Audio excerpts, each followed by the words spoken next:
evening. You're watching the news on Croatian television. The presidents of Croatia and Serbia pledged today to work more intensively on resolving key bilateral issues and improving relations. President Kolinda Grabar-Kitarović welcomed her Serbian counterpart Aleksandar Vučić, who is here for a two-day visit. Serbia's president brought with him documents that are expected to shed some light on the fate of a number of people missing from the homeland war. He said he was willing to do more on this issue. Croatia's president vowed both leaders would do everything they could to help the families of the missing find out what happened to their loved ones. What is extremely important to me personally and as the president is that we agree on a number of issues. These issues are our responsibility towards our citizens, not only in the political sense, but in the human, moral, and ethical sense, especially towards those who are still looking for their loved ones. We must do everything that we can to resolve the issue of the missing as soon as possible. Next week, I will meet with representatives of missing persons groups from Croatia to see how we can help. We did bring some answers with us today, so at least some families will know the fate of a few victims. I think this is important. It's the civilized thing to do for both Serbs and Croats.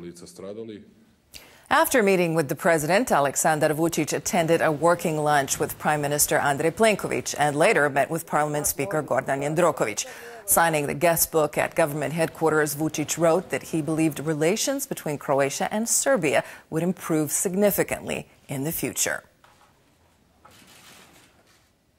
The two presidents also attended a business forum where some 40 major Serbian and Croatian companies were represented. In 2017, trade between the two countries exceeded €1 billion. Energy was Croatia's #1 export to Serbia, while food and agricultural products accounted for the bulk of Croatia's imports from Serbia. Two leading businessmen, one from Croatia and one from Serbia, said business ties have been and are continuing to move in the right direction.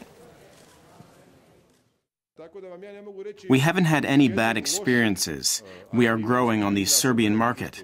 Our exports from Serbia to the region are growing, as are sales of Croatian products in Serbia. We are one of the best ambassadors and indicators of how this region works as an integrated market, regardless of the fact that Croatia and Slovenia are EU members and the rest of the countries in the region are not. This meeting today may be a small thing, but it is a big step for relations between Serbia and Croatia. I hope that one day we will move beyond all of the things that divide us.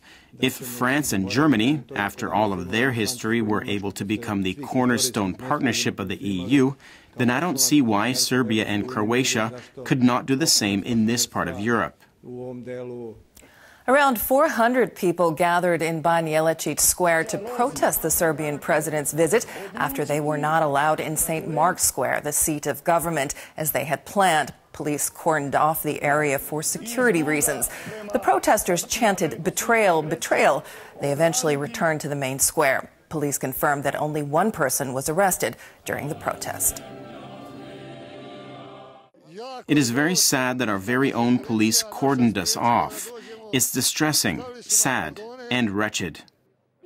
Dialogue is always welcomed, even more so when it takes place between sides that are sincere and well-meaning. But it must be motivated by truth, justice, and peace. Unfortunately, this is not the case here. European Commission spokesperson Maja Kocijancic commented on Mr.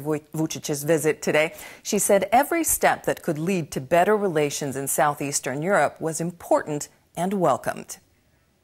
The importance of good neighborly relations and regional cooperation is extremely important. It's also highlighted in the Western Balkans strategy, and any steps that lead to improvements in this area are particularly welcome. The U.S. State Department's envoy for energy affairs met today with Economy Minister Martina Dalic and Energy Minister Tomislav Ćorić. The LNG terminal on the island of Krk was at the top of the agenda. They also addressed Croatia's dispute with Hungary's MOL over INA. When it comes to the search for a new partner in INA, the U.S. official said that America would prefer Croatia consider Western rather than Russian investors. However, the LNG terminal is a priority for the U.S. as a large part of that, and we think it's coming to a very important time, and so I wanted to come out and talk to the Croatian officials to see how the project is going and to see if there's anything the U.S. government can do to continue to support and help the project along. We see it as part of Europe's energy security efforts that we're supportive of. My understanding is that those environmental issues will all be addressed, that whatever operations will be at this facility, they'll be under European Union regulations, and that those are always very strict, and that those concerns will be answered well before the project moves ahead. In sports, Daria Obratov has made her Olympic dreams come true. The 28-year-old Split native finished in the top 30 in the luge in Pyeongchang today. She did not qualify for the final, but had two solid runs, placing 28th, 4 seconds behind the fastest woman on the course, Germany's Natalie Geisenberger.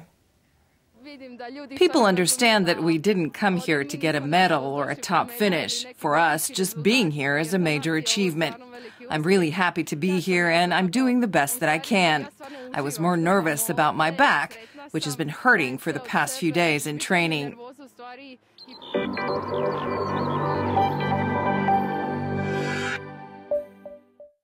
Tuesday's forecast calls for mostly cloudy skies with occasional snow in the interior.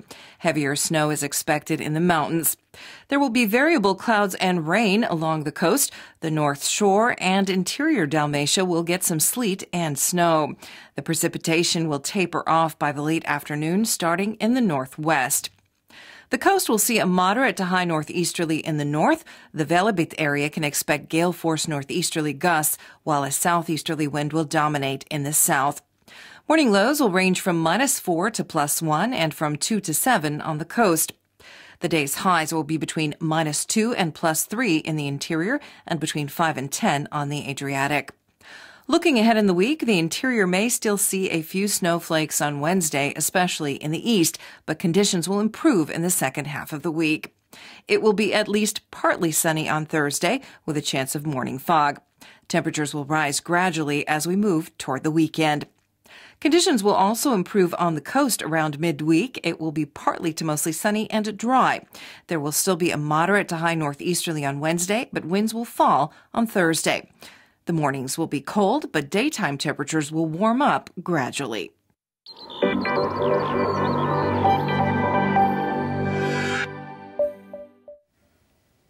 And that brings us to the end of our program. Thanks for joining us. We'll see you again tomorrow.